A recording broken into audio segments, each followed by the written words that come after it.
Ako si Princess Castro at narito ang mga napapanahong balita. Nagbabala ang Department of Foreign Affairs sa umano'y ilalabas ng isang audio file na magdudulot ng kalituhan sa pamahalaan at mamamayan. Laman umano ng recording na ito ang kasunduang new model ng China at Pilipinas tungkol sa West Philippine Sea. Matatanda ang itinanggi na ng DFA na walang mataas na opisyal ng Administrasyong Marcos ang nakipagkasundo sa China ukol sa pinag-aagawang teritoryo.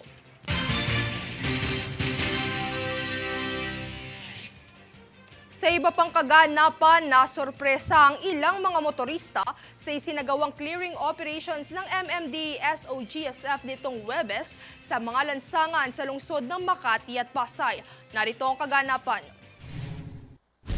Sa isinagawang road clearing operations ng Metropolitan Manila Development Authority o MMDA Special Operations Group Strike Force o SOGSF nitong Huwebes, marami sa mga motorista ang nasorpresa sa mga lansangan sa lungsod ng Pasay at Makati. Isa na rito ang mga empleyado ng isang sikat na kumpanya ng sasakyan kung saan karamihan sa kanila ang naisyuhan ng tiket dahil sa bayolasyong illegal parking. Kasi may ano rin kami ngayon, sure, may meeting talaga kami kaya madami. Natataon naman pagka isang linya lang naman kami dito. Tsaka hanggat maaari, maayos naman yung parking namin para hindi maabala yung mga dumadaan. Pahayag naman ni Gabriel Go, Deputy Officer in Charge ng MMDA-SOGSF, nakapansin-pansin naman umano ang indicated yellow line sa daan at hindi dapat na lumagpas ang parking sa linyang ito. Dagdag pa niya, hindi maaaring okupahan ng buong espasyo ng pedestrian dahil wala nang madadaanan ang mga tao. Kaugnay nito ay pinaliwanag din ni Boy Pedregosa, traffic enforcer ng MMDA-SOGSF, kung bakit kailangan sundin ng mga motorista ang mga linya sa parking spaces. Dapat maayos po ang daloy ng traffic dahil sa yung mga tao maganda ang dadaanan para wala pong nakasagabal ng sakyan. Samantala, ilan pa rin sa mga lumabag ang hindi napigilang madismaya at magalit sa operasyong ito ng ahensya. Kumain lang naman ako, saan ba ako pwede pumarada? Sa alis naman kami niyan pagtapos aming kain. Saglit na sila dumating, wala pang minuto, 1,000 kagad. Kami, maghapon kami, 300, 200 lang namin kinikita. Kung pa sa pagkikitain pa namin dito, wala na, napunta na sa kanila. Bukod kay Tatay Kisto, dismayado rin ang isa pang trooper matapos mataw ang kaniyang pinapasadang jeepney, makaraang siya ay umalis saglit para gumamit ng banyo. Bagamat ilang araw nakita sa pamamasada ang halaga ng ticket violation, ilan naman sa kanila ang tinanggap na lamang ang naging hatol at binayaran ang naturang bayolasyon.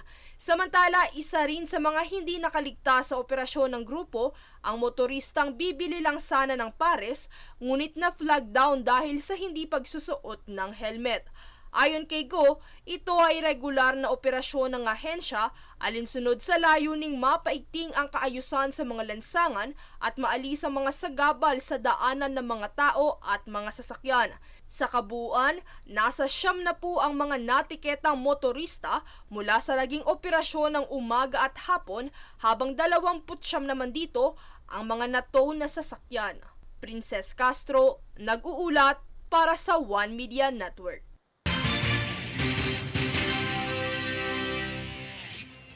Samantala, tiniyak ng Department of Justice o DOJ sa publiko sa panguna ni Justice Secretary Jesus Crispin Boying Remulla na hindi kukonsintihin ang kagawaran ng mga pasaway na gwardiya sa bilangguan. Sinabi nito sa Bureau of Corrections na mas palakasin pa ang kampanya laban sa mga abusadong opisyal ng kulungan upang mapanatili ang ligtas at disente na bilangguan sa bansa.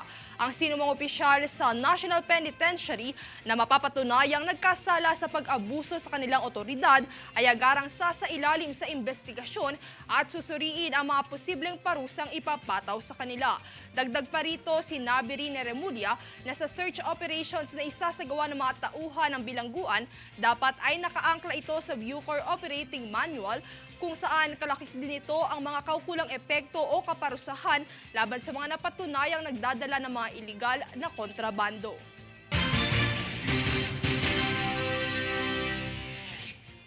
Kami ang boses ng pagbabago. Ako si Princess Castro at ito ang News Force. Para sa ulo ng mga balita, PBBM hindi kikilalanin ang arrest warrant na ihahain laban kay dating Pangulong Duterte. PNP kinumpirmang naibenta na ang mga natitirang baril ni Pastor Kibuloy. DOJ hindi kukonsintihin ang mga abusadong opisyal sa bilangguan. Kampanya laban sa mga pasaway na gwardya mas paiigtingin. 3 milyong bagong botante posibleng maabot sa Hunyo. Paggamit ng QR code sa e-travel system magsisimula na ngayong araw. 55 wanted na huli ng CIDG. Patas at pantay na balita, komprehensibong ulat para sa pulso ng masa. Ito ang News Force.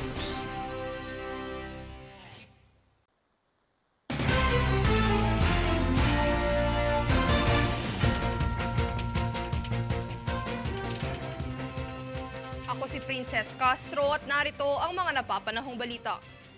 Sa 5 araw na orientation training para sa mga Rail Police ng Philippine National Railways o PNR ay tinalakay naman itong Huwebes, 9 ng Mayo ang mga batas para sa kaligtasan ng mga commuter. Tinalakay din dito ang mga Code of Conduct, Code of Ethics, Principle of Investigation at Basic Self-Defense para mas paghusayin ang abilidad ng mga bantay seguridad. Matatandaan na una nang nagumpisa ang pagsasanay na ito noong ika-6 ng Mayo taong kasalukuyan.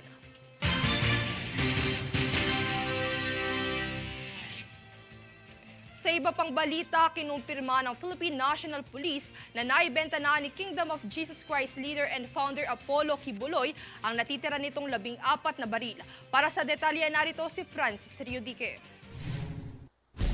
Matatanda ang isiniwalat ng kampo ni Kingdom of Jesus Christ founder at leader Pastor Apollo Kibuloy na naisuko na nito ang 5 baril na pagmamay-ari ng pastor. Ito ay matapos i-revoke ng PNP ang lisensya ni Kibuloy na magmay-ari ng mga baril, bunsod ng mga kinaharap nitong kaso. Ayon sa Firearms and Explosive Unit ng PNP, 19 ang baril ng pastor. Ngunit nitong kamakailan lang ay kinumpirma ng PNP na naibenta na umano ang natitirang 14 na baril ni Kibuloy. Ayon kay PNP spokesperson Colonel Jean Fajardo, naibenta na ito noong Disyembre noong nakaraang taon. Ito ay bago pa man makansela ang License to Own and Possess Firearms o LTOP ni Kibuloy. 6 umano rito ay ibinenta kay Crescenta Canada na kapangalan ng kasamang akusado ni Kibuloy. 3 baril naman sa isang babae at 5 sa lalaking may kaparehong apelyido. Ayon kay Fajardo, kung sakali mang ang pinagbentahan na si Crescente Canada ay siyang kasamang akusado ni Kibuloy, ay kakanselhin din ang lisensya at rehistro ng mga baril nito. Francis Riodique, nag-uulat para sa One Media Network.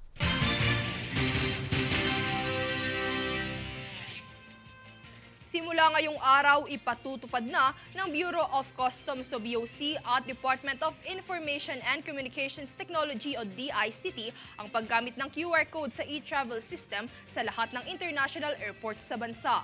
Maaari na sagutan ng mga pasahero ang electronic forms online bago pa man ang kanilang biyahe sa e-travel website o eGovPH app 3 araw bago ang kanilang pagdating o pag-alis ng bansa. Ang bawat pasahero ay makatatanggap ng QR code para sa travel clearance. Matapos ito, kailangan ipakita ang pasaporte sa immigration officer upang makapagparehistro, habang QR code naman ang kailangan ipakita sa customs officer para sa clearance.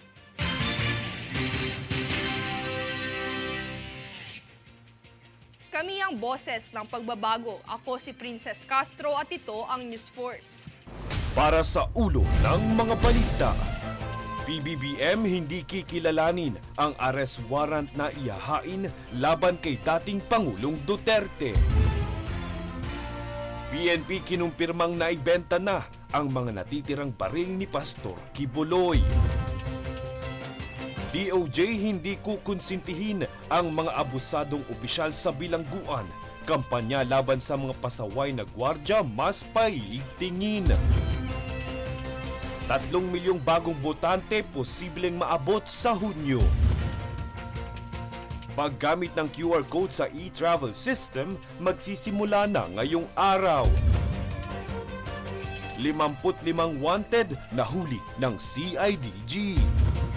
Patas at pantay na balita, komprehensibong ulat para sa pulso ng masa. Ito ang News Force.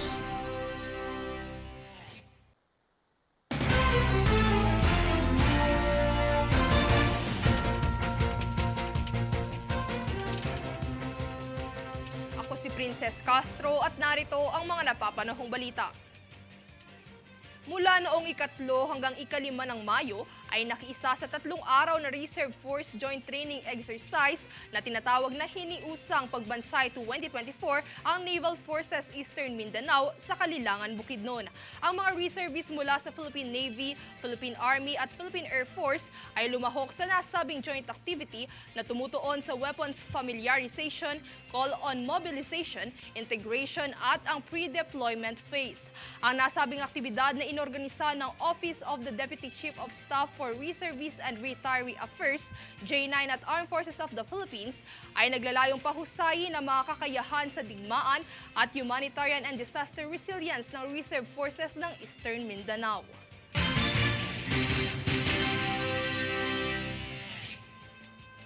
Naging mabisa ang Oplan pagtugis ng Criminal Investigation and Detection Group o CIDG matapos mahuli ang 55 wanted sa bansa. Yan ang balitang hatid ni Danisa Lopez. Arestado ang 55 wanted sa Oplan pagtugis na manhunt operation na isinagawa ng Criminal Investigation and Detection Group o CIDG. Ito'y nangyari at naging posible sa loob lamang ng 24 oras bilang bahagi ng flagship project ng organisasyon. Ang operasyon na ito ay alinsunod sa utos ni Philippine National Police o PNP Chief General Romel Francisco Marbil na hulihin ang mga kriminal sa bansa na mayroong outstanding warrant of arrest. Ang mga nahuli ay umabot sa 55 kung saan ang 41 rito ay mga other wanted persons o OWP. Kasalukuyan namang nasa kustodiya na ng CIDG ang mga naarestong individual. Daniza Lopez nag-uulat para sa One Media Network. Samantala, inaresto ng Bureau of Immigration o BI ang 3 dayuhang Koreano sa bansa matapos maging wanted sa South Korea dahil sa malawakang kaso ng pagnanakaw o robbery. Ayon kay BI Commissioner Norman Tansinko, ang 3 pugante ay inaresto sa Cebu. Kinilala ang mga arestado bilang sina Han Jung-woo, Jo Woo-jae at Lee Chi-hoon. Base sa datos na nakuha ng BI sa mga otoridad ng South Korea, ang kasong pagnanakaw ay umabot na sa 4.5 million won na nakaapekto sa pangungulimbat ng ari-arian at seguridad ng mga biktima. Pansamantala namang idinitina ang 3 dayuhan sa BI Warden Facility ng Taguig para sa kanilang nalalabing deportasyon.